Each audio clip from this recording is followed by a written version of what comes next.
Mr. Pai. Thank you so much for making the time. This is a very special panel. I always say corporate India's loss is entrepreneurship's gain. And I think this room is a big evidence of the fact, and the fact that there are stellar entrepreneurs out there breaking barriers. Just a little story I want to share before I jump into the conversation. I was part of the first user group at Karya. I also have the first shirt they shipped, and this is a Karya, by the way. So, and this is my new resolution. I only wear women-owned brands now. So, and Karya is part of my story as well, and you're part of SHEROES. So brilliantly then, Dr. Pai, I think the reason why we thought of this whole, getting both of you together was, I think there is this whole startup ecosystem out there, which is slightly traditional. I mean, it sounds like an oxymoron, but it is traditional in the way it operates, the people who get in, the kind of legacy they come from, the kind of work they do. And from whatever I've understood and followed, I think you've been part of a lot of breaking those barriers as well. So when I was chatting with Nidhi, and we really wanted to get an investor and investee on the same platform and open up the conversation. So thank you so much. Nidhi, let me start with you. The much talked about 113 rejections. So yes, I think, everybody talks about success, but to be able to sustain, I mean, we all know that, every day is hard. Every work day, even as an employee, is hard. But when you are striving to put your idea out there, so take us through, give us a little sense of what you were doing. You were at Honeywell. You had this really fabulous high-end job. And then you made the switch to become an entrepreneur. That's and then struggled with it, right? Well, I think what we were trying to solve for was always very clear to us. And just by virtue of that, the recognition of the fact that the problem was real and it existed was very, very much clear and ingrained, right? So sure, I mean, every time we were told that we would not be invested into, we kind of stepped back and said, why not? And we treated every one of these feedbacks, whether they were meant or just, said in passing, was actually dissected and incorporated, right? So from that point of view, I think we gained with every rejection that we faced. Not to say that 113 are is a small number, but I guess all I'm trying to say is that we were very, very convinced about the problem existing. We were very, very convinced about the way in which we were trying to solve it, because we had very clearly understood what the problems were in terms of servicing that current unmet need. Right. And we were also very convinced that we would keep our ears open, actually evolve with every feedback that was given to us. And the break came with Mr. Tata investing. And Mr. Pai, I think interestingly, both things happened on the same day. Time. So the gates opened and they opened really well. When it rains, it pours. It did. Right? So, sir, take us through on how did it come about for you? How did you find Nidhi, and how did? Well, I got a mail from a very close friend of mine saying that his colleague's daughter wants to meet me. And he was Badri Agarwal. I know Badri because he was in iShare. I used to talk to them very often at a point of time. And he said his daughter wants to meet me, and I said, all right, I'm coming to Delhi. And I said, why don't you come and meet me? We met in Cafe Coffee Day, the other place where action happens. And it's Bangalore's own, not, Starbucks. Yeah. Starbucks is only in New York. In India, Cafe Coffee Day, especially in Bangalore. Then I spoke to her, and she explained to me the problem she is trying to solve. And I thought it's a very genuine problem, because I know, from whatever I know, that in the clothing area, the body sizes of Indians don't match the body sizes which are standard, because they're based upon the Western model.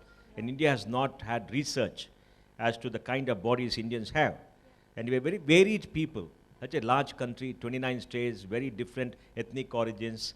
And she had measured the bodies of 1,500 women. And I found it extraordinary a person could go about her work in such a logical manner. So she was trying to solve a problem. She understood technology. She understood what the problem was. And she had developed an algorithm, a methodology, and a process to make it happen. And she was targeting it. And of course, she told me about that 132 times she was rejected, and some of those very unkind templates, term sheets that she got. And that only reiterated that here was a person who was very brilliant, who's identified a problem, is highly motivated, passionate, energetic, perseverant, who will never give up, fight the battle till the end. And she had put all the money that she had, including her father's money, into the enterprise. Okay? And she's actually invested, actually made it work. And I said, this is the kind of person you must back. So it is purely based upon merit, purely based upon what she could achieve, and based upon Nidhi. Because I was very impressed with Nidhi. Her education, she's a chartered accountant, she's an MBA from Kellogg, and she's worked as the head of strategy for Honeywell. I mean, those are very, very high achievers. So she had everything, and to be an entrepreneur, you need to have hunger. You got to feel hunger. And when you go to somebody, they'll shut cheerful, and she had all these characteristics, and so I said, this is a person to back, and it's a very easy answer. Absolutely. So we just decided the same day, I think, And then I must tell you this too. For many months before that, I had grappled with a problem about entrepreneurship for women because I was working in this area, and I found that women are very less, let's say, less in number. Yeah. And I was trying to find a way, and they said we must set up a women entrepreneurship fund. And many people laughed and said, why women? The logic is very clear. Women make up 50% of the population, we know that. 75% of consumer decisions are made by women. I mean, they're the ones who spend money. They may spend their father's money, husband's money, their own money, but they spend money, and that's important. And they decide for children, and they decide for their husbands, boyfriends, fathers, and everybody, because they're decision makers. So they got a consuming power. So we couldn't find out why women could not become entrepreneurs. It could be because we oppress women in this country. We don't give them a fair chance, and we always are negative about women, and we discriminate openly against women. We are a very male-dominated, paternalistic society. You're talking our language now. No, it is true. See, yes. The truth cannot go away. We got some extraordinary people like Indira Gandhi, Vasundhara Raje. I mean, I admire them, and I admire Didi. I'm going to meet her next week. And Jayalalitha down south, who's done something extraordinary to the men in her cabinet, which I like. But the key thing is, as a class, we don't, and they're coming up now. We're finding some extraordinary people. So we got to start the fund, Saha fund. We are starting off Saha. And Ankita, I met her some in China, and she impressed me. And she's there, Usha is there, and I think everything came together. And I think, we decided, and we're very happy. Brilliant. Thank you for that. Let me ask you this. Since your view is from both sides of the fence, you obviously are a mainstream investor. You've been in the ecosystem for a while. Give us a perspective on what might have led to those 113 rejections. What goes in the mind of an investor when they say, hey, not you, but you? No, first they'll ask, are you going to last the long time to make it happen? Do you have lasting power? And second, they ask, are you capable of making decisions and taking tough decisions? And third, they ask, can you go around and work 24/7, meet people, impress people? Do you have the capability? Okay? Then they ask very funny things. Are you going to become a mother? You're going to have a baby, and is the baby going to take over your life? And what about your husband? Are you going to get married? And how much you're going to spend time looking after your husband, your mother-in-law, your father-in-law, all kind of things? It's a very natural question to ask. I mean, it could be wrong, but you should ask those questions. There's nothing wrong in asking the question, I think. But it's wrong to discriminate on the basis. That I don't agree. But if they ask, they ask. And then finally, can you really pull it off? Because investors are very, have a sense of discomfort in investing in women's venture because there have not been many. We've not seen great success apart from Kiran Mazumdar Shah. And Kiran is a unique category of itself. They've been there 30 years. So I think there's this feeling, an emotional feeling. So they give a term sheet with all kind of stuff, and it's very wrong. And also the fact that there's so much of variety. You've got choices, right? So if you've got a choice of Karya done by Nidhi, Karya done by XYZ, you could go to XYZ. And why Nidhi? Nidhi could be 25% better, but you'll go by her. It's a very natural thing. I dislike it, but it is there. So I think all these things, would have been the reasons why I think the others turned around. And maybe she was not able to sell. I mean, it's 80-20. I mean, I wouldn't say that Nidhi is a perfectionist, God's own creature where everybody must run around and say, here's my money. I wouldn't say that. Maybe she was not able to sell and she's not able to be articulate. She learned along the way. That could also be true. So I think a lot of things, but the key thing to me is we need many successful women entrepreneurs. They'll become role models. You must showcase them, make them heroes in our society. They must be in the media. They must stand out. They must be a source of inspiration. And everybody must see them and say, wow, this is fantastic. And a lot of people should make a lot of money of them. I hope to make obscene amounts of money investing in Nidhi. Yes. Let me be clear. Yes. Yeah. We are not investing in Nidhi because she's a woman. Forget it. We're not investing in her because I feel sorry for her. I don't feel sorry for her. We're not invested because 132 people said no, that's not it. She has a great idea, she's fantastic, she can make it work, and I believe she'll be a category leader and she'll make obscene amounts of money for us, and that is it. It's purely on merit. Let's be clear about that. When it comes to money, there's no emotion, it is only returns. And women can give superior returns. There's no doubt women can give very superior returns. There's a lot of pressure. I know. Okay. Nidhi, coming back to you. So obviously you've sort of perfected your model in a way. It's a just-in-time model done really well, from what I understand. Take us through the model and how you got it. And I'm sure you made your own share of mistakes getting here. Oh, absolutely. I think just by virtue of you having experienced Karya back when we started, where we were calling ourselves customized clothing, we actually went ahead and studied 1,500 women to arrive at these 18 sizes. We went ahead and coded our own algorithm, which helps understand which of these 18, because much like lingerie, we didn't want to enable 3-4 trials, right? That would defeat the purpose of being inventory light, because that also meant sending 4 garments or having 4 times to's and fro's, where in the middle you will actually compromise customer experience because you're a brand, you can't afford to do that. We had to devise an algorithm which interpreted which of these 18, right? So till date, we have 80%, 85% accuracy, first time right delivery of the right size, despite it being such a minutely graded size, which are 18 sizes, right, online.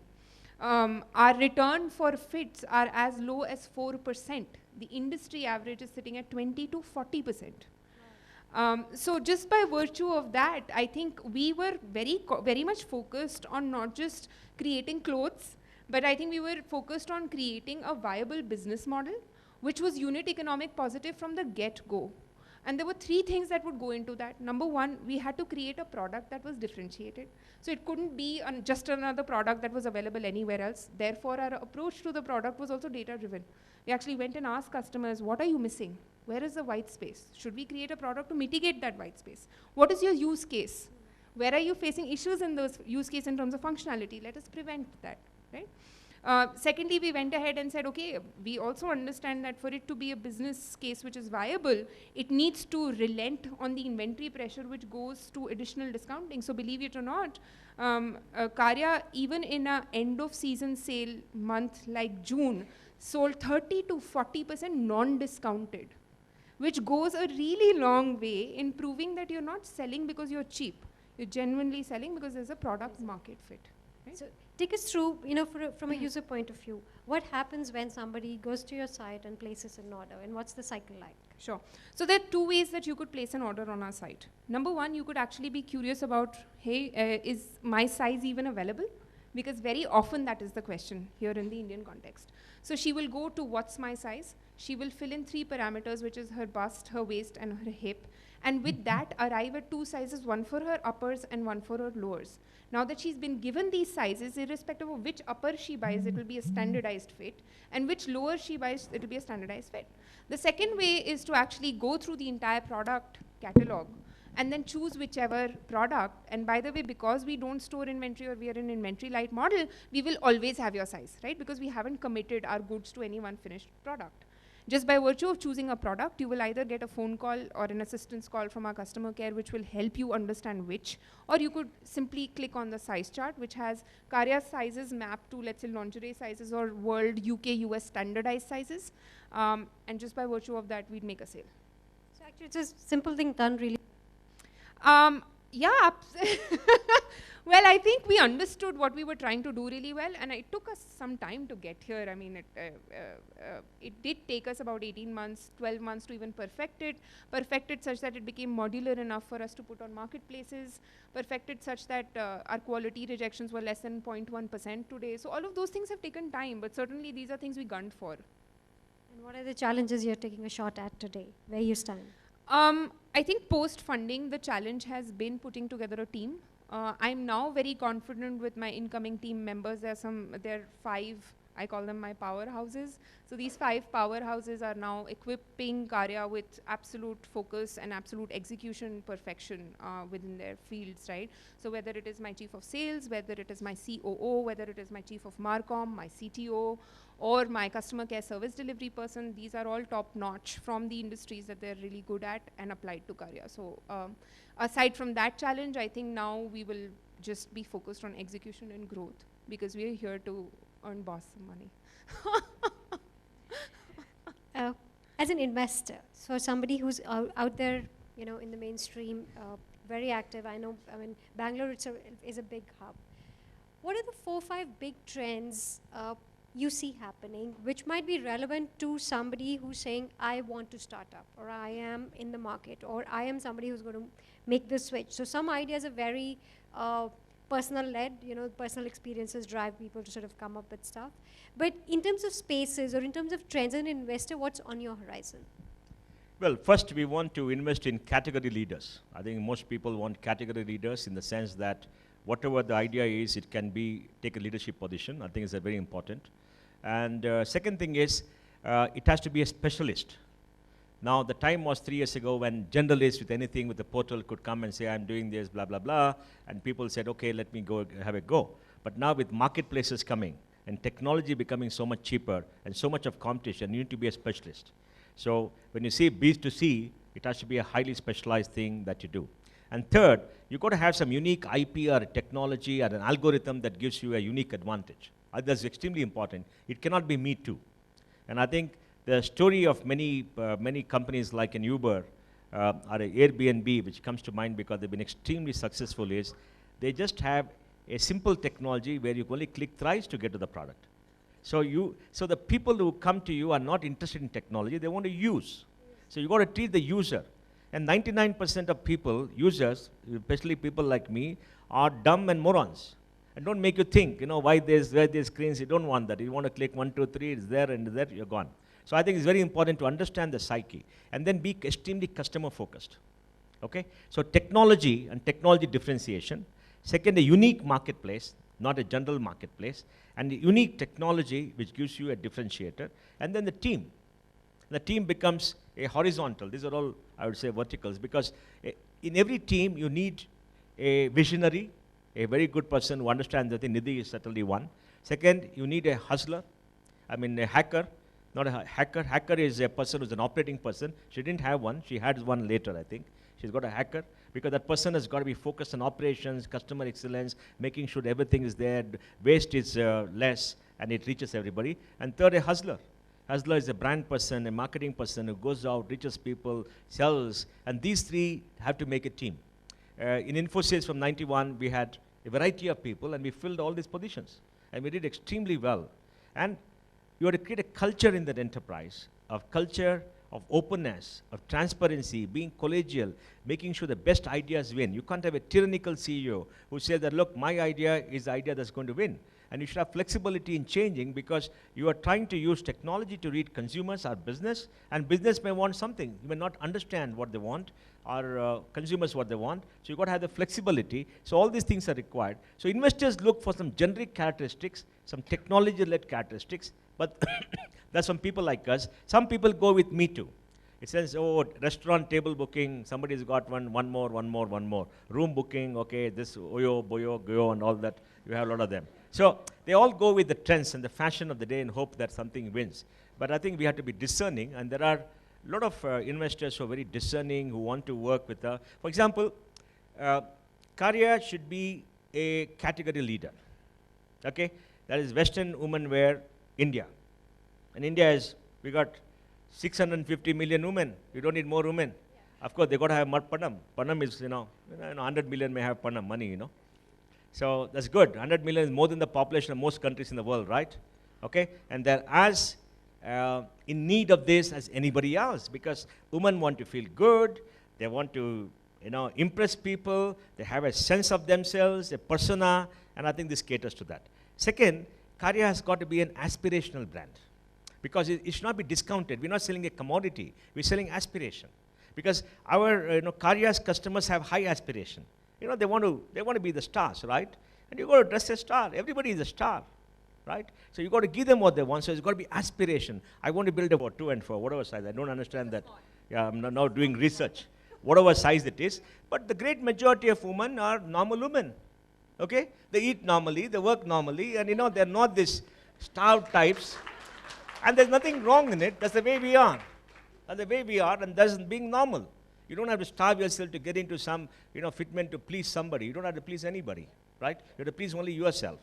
And that's very important. So she has to cater to all sizes and give women what they want to make them feel good. The reality of life is speed. So that's our expectation. So I think, well. Beautiful. That is a beautiful answer. Absolutely. Bang on. Let me ask you, I think same question slightly differently. If the Infosys team came around today, Infosys was the hallmark of, I think, the entrepreneurial journey in India. I think we all identify change in entrepreneurship and startup and the culture of ESOPs with Infosys. If the same team came around today and decided to do something together, what would it be? I think it won't work. And Infosys is a chance occurrence. Yeah. It's a good company started by a bunch of good people who had a particular idea. At that point of time, the economy grew in India and the US. The industry grew, and Infosys did everything that's right. Okay? More often than not. And they rode the wave, didn't do anything right, and it worked like magic. But it's not that the people are so extraordinary they could put the finger anywhere and do anything else. All this happens once in a lifetime, once in a generation. For example, Infosys stock has gone up 3,200 times in 20 years. Show me one company has gone up 3,200 times in 20 years. It's impossible. Apple is 700 times. Go. And we need a new generation of people come who are going to be leaders for the next 10, 15 years. So people like, Nidhi and people like others like you, you're doing a fantastic job. Now you must step up, you must take leadership, and you must become the aspiration because you resonate with this generation. And the gap is not too high because you resonate, you understand them much better than anybody else. Because today one generation is 5, 6 years. So I think it's very important to do that. Absolutely. And somewhere, the sense of my time working in public policy. Right. Because right now we're working with the government of India to make sure the startups have easier time in starting, capital is available for them. So the government is getting a 10,000 crore fund, which will be about 60,000 crores to give to people. We're making it easier. We're trying to remove discriminatory practices. We got a startup policy in Karnataka, in Rajasthan, in West Bengal. Didi is going to inaugurate it first week of January. And she's very enthusiastic. She's a fantastic person, The image that you have of her. Because look, a street fighter who has fought for 30 years should take on a oppressive party and change. And a single woman, she's beaten on the head broken, she's been beaten up. I mean, look at her courage. She's God's own creature. And then Goa, we're working in Goa. Goa wants to do something. So we're working in the policy area, and that's a passion. And I think if we do all that, we'll get many more people. It'll become easier for us to do business. And, India will change. So I don't want to hog the mic here completely. We want to open it up for Q&As. When you get up, please identify yourself. Raise your hand. We'll get across the mic. You want to go first? Yeah.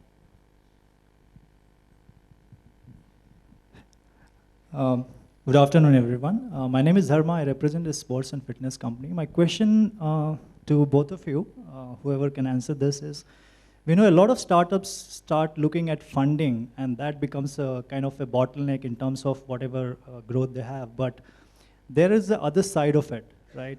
I have heard of, well, not too many, but few stories where investors have also kind of tweaked or hindered the vision of an entrepreneur. And there has been some stories around housing.com or whatever that is, right? And especially when you have probably an investor who wants you to be a category leader, that brings an extra pressure on you, or probably the vision that you have for the company. Now, how do you manage such expectations being an entrepreneur? And how, as an investor, sir, how will you kind of, let the entrepreneur take the lead and take the vision of the company forward? I have to say that an investor invests in a business that is already articulated, right? If an investor is going to invest in a business with a particular direction which is different from the current direction. It's almost like saying, I'll get married to you, but at the end of the day, please change these 10 things. It doesn't work like that. Having said that, I think I got really lucky because the Saha Fund and Mr. Pai's family office, one, don't function just as investors. They're my investor partners. They understand that I, as a founder, could use all the feedback and the help that I could use to take Karya to the next level, because let's understand, from that point of view, our vision is completely aligned. When he says, I want to be a category leader, I'm also saying I want Karya to be one of the largest brands for Western wear for women, right? Offering the best possible fit. So given that we agree on that mission statement, I think his family office team and the Saha Fund team and my team are gunning towards the same direction. Now, if there is discrepancy or misalignment on that vision or that articulation, then there is a problem.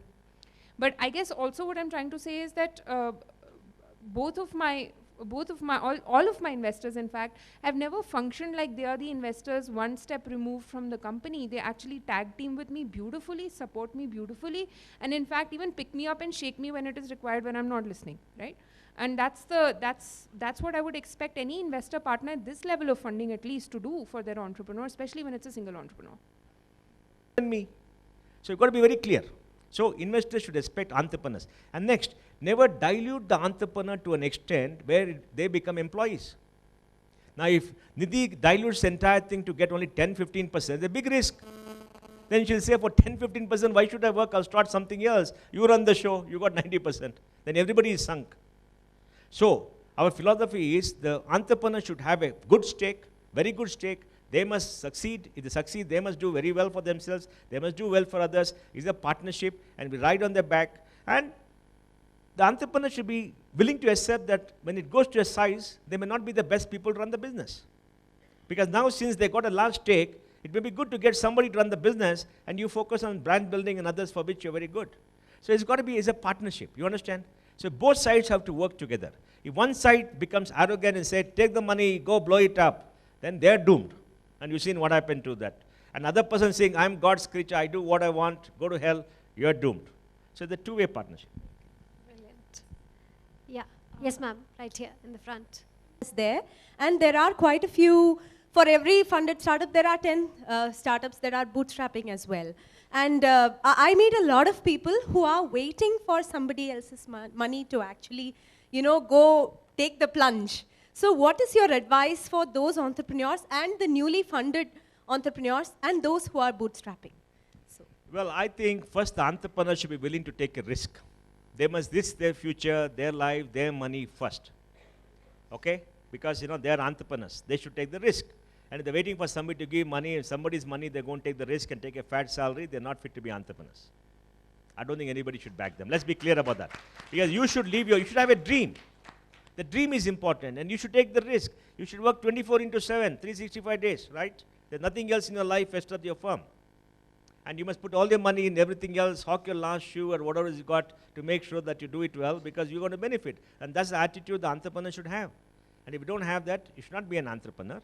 And then if somebody, and nobody's waiting there to give a lot of money to somebody, except if they're so brilliant and they got an algorithm like this, then maybe, you can do that, but make sure they have a good stake because they don't run away. Because it's all in the mind, and the mind goes away, mind gets blown, then everything gets blown. You understand? So I think it's very important to understand everybody cannot be an entrepreneur. I get a lot of people, I got this idea, I got this, I tell them, great idea, go do it, work it, sell it in the marketplace, get some traction, and then come back and talk. Without that, don't talk. Okay? You obviously had done a lot of, you've already proven the prototype, you had measured 1,500 ladies, you knew, you had the vision, you knew exactly what you were doing. But the algorithm part, did you do that after the funding came in, or did you actually have it prepared even before? When we got funded, Yes. we were, nobody was giving us money. Right. The entire algorithm, whether it was the front-end algorithm, which helps you understand which size you should be picking off of the 18, was actually an Excel sheet we had made once we had studied the 1,500 women and then got coded, right? Brilliant. So to his point, it was something that we had manufactured in our brains and then implemented, and therefore implemented into a viable business model. The second algorithm, which was our entire inventory management system, which enables this near zero finished goods inventory situation, was also something we had home coded in Excel and then translated, and therefore became an IP on the back of which we actually could achieve or even hope to achieve some sort of break even, right? So to answer your question, we were a fully functioning company near break even when we got funded. Wonderful. Thank you so much for that. Now, a question for you, Mr. Pai. She's passionate, energetic, blah, blah, blah. Of course, she told me her whole life story and all that, just to get to know better, but it didn't influence my decision, whether single, double, or triple. That's not the point. You know, you look at the person. A person has a personal life, there's a personal life. What you try to judge is that person committed to the business, to make it the center of their life? Because you can't have two lovers. True. Very difficult. Your life gets destroyed, okay? So you need to have one first love. And that's got to be, sadly, the business. Yeah. And you can't manage both. Something has to suffer. So she had the passion she wanted to achieve, and that's all that matters. I mean, what she is, background and all this, just to make sure you know the person well. Because see, the important thing is, we all react to many things in very different ways. So you got to talk it over, understand each other very well, what kind of persona you are. Then when you, go through the business, when you go through ups and downs, you react in a particular way, you should be able to adjust yourself. So you should not have any surprises somewhere, right? And sometimes talking to, we're all Indians, we want to know who's the father, mother, brother, all kind of stuff. Americans don't like that, but we are Indians, and Americans, that's too bad for them. So, it's just curiosity, just to understand a person and place a person. But the important thing was the idea, she had done it, and what she is. Thank you very much. Okay. Here. Okay? And they will employ 3.5 million people.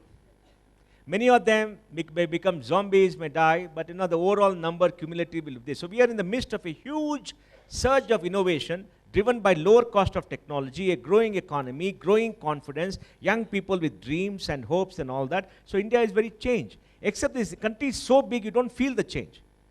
If you're in a smaller country, you'll see it palpable everywhere, right? You don't see it. In Bangalore, there are some 10,000 startups, all street corners, everything is, but you don't see them because, it's 10 million people.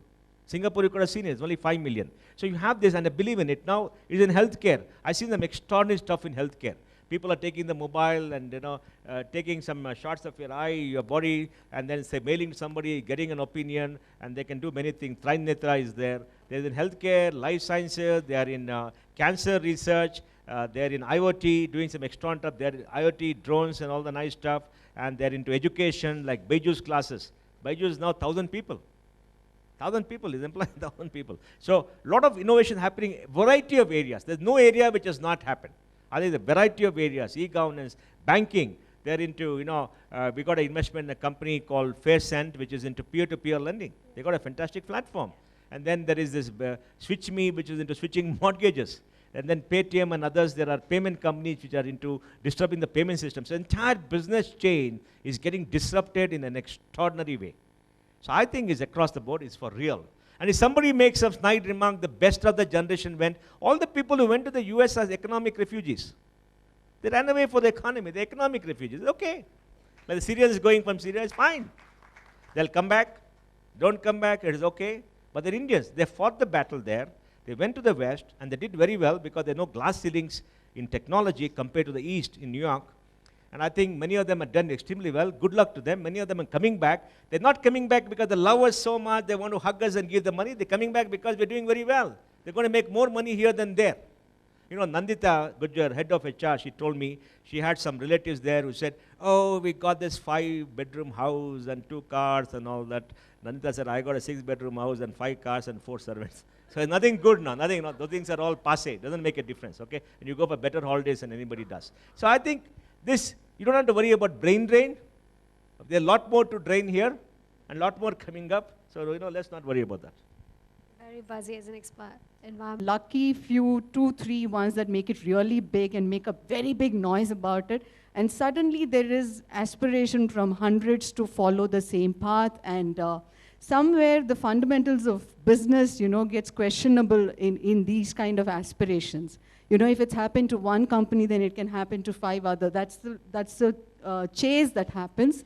And then they are not really thinking that long-term business is business. You know, somebody has to make money in the process. You can't always pay your customers to use your product. You know, those kind of things get questionable, and most of it is driven at the thing that, okay, I will invest now, the value will become bigger, I'll get all the returns multifold later on. And there, you know, that works for a few companies in the whole lot, but then there would be a bloodbath for the rest of the, you know, other companies. And when this is happening for those chosen companies, the ecosystem gets impacted. You know, they give rise to business ideas, which not necessarily fuel good business practices. I mean, if you look at, you know, app downloads, for example, you know, people are downloading app for 5 rupee recharge value. You know, those are not good ways to build businesses or engage customers. So when this has happened and it's already spoiled the marketplace quite a bit, then there are others who pay for it. You know, they might have good ideas, may not get funded. You know,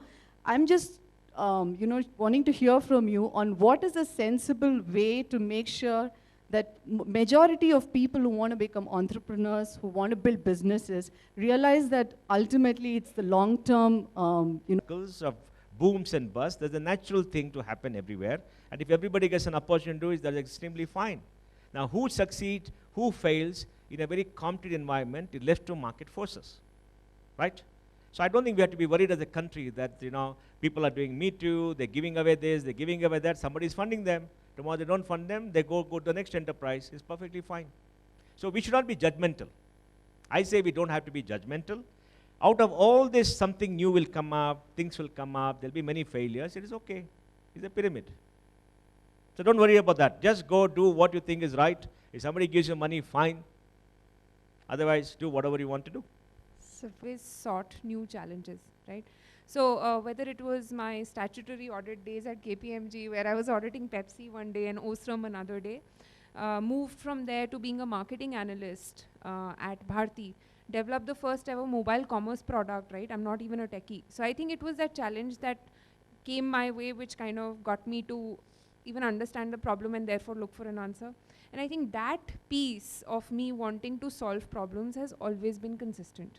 And that is exactly the one thing that got me to even think of Karya.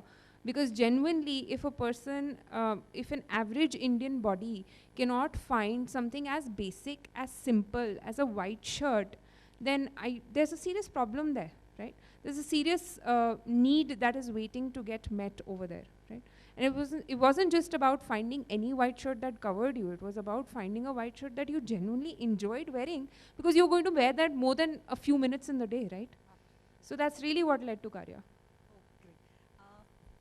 Has introduced, and also you mentioned that in West Bengal also it's going to happen. So I wanted to get an idea about it and how actually we can benefit from that. It's on the web. Have a look at it. Okay? Yeah, I got a very high level of overview, but I could not understand how to actually approach for that. Then I think you should go meet the IT media department and talk to them, and they're not going to help you. That's for sure. Yeah, that's another thing. That's So I thought of asking you, sir. No. What? See, talk to some friends, talk to other people, and let the idea just been announced. Let it all come out a little bit, and then see where is going to help you and what is going to happen. Talk to some funders. But the important thing is focus on a business. Yeah, that's what right now we Focus on the business, make it grow, become viable, have respect for capital, develop technology, develop a competitive advantage. These are all support systems. And they will come, they will help you sometime or other. Go to some nice events and connect with people. See, you got to connect with people. You got to be part of the network. The network buzz is very important. Somebody will get a brilliant idea. Somebody making some stupid inane remark, and for you, it'll be a fantastic insight. You understand? I think it's an extremely important thing to understand. And if you do that, you can then, all this will help you out. I don't think the government is there to help out every entrepreneur, every single, no. Government is the most destructive element in this country, and the whole idea of a policy is to make them less destructive. Okay, sir. Wonderful. I think super hopeful and super inspiring conversation. I'm sure a lot of us are going to get out and do more and meet more people. Thank you so much, Mr. Pai. Thank you, Nidhi. It's been an absolute pleasure hosting you.